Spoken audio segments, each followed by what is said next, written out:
Happy Rongali Bihu. মোৰ ফালৰ পৰা সমূহ অসমবাসীলৈ ৰঙালী বিহুৰ শুভেচ্ছা যাচিলোঁ। আশা কৰোঁ আপোনালোকৰ জীৱনটো যাতে ৰঙীন আৰু সুখেৰে পাৰ হয় এই নতুন বছৰটোত। আজি আমাৰ গৰু বিহু। গৰু বিহুৰ উপলক্ষে এই ভিডিঅ'টো বনাইছোঁ। আমাৰ মনে পতা বিহু। সংক্ৰান্তি বিহুৰ দুদিনৰ পিছত আমাৰ এই বিহুটো পালন কৰা হয়, যিহেতু আমাৰ অতীজৰে পৰা চলি আহিছে এই বিহুটো। এতিয়া আমি ভাইটিয়ে ময়ে গৰু দুটাক গা ধুৱাবলৈ লৈছোঁ। মাহ হালধিৰে গা ধুৱাই গৰুকেইটাক এতিয়া আমি পথাৰলৈ লৈ যাম লাও বেঙেনা মাৰি। তেন্তে ভিডিঅ'টো আপোনালোকে শেষলৈ চাই থাকক। আৰু যদি কোনোবা মোৰ ভিডিঅ'টো প্ৰথমবাৰৰ বাবে চাইছে তেনেহ'লে ছাবস্ক্ৰাইব কৰিবলৈ নাপাহৰিব।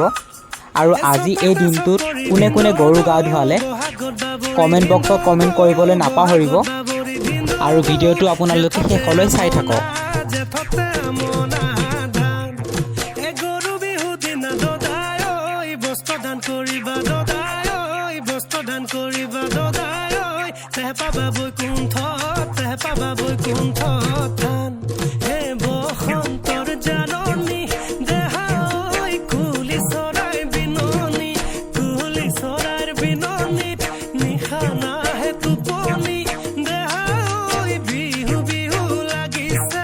বিহু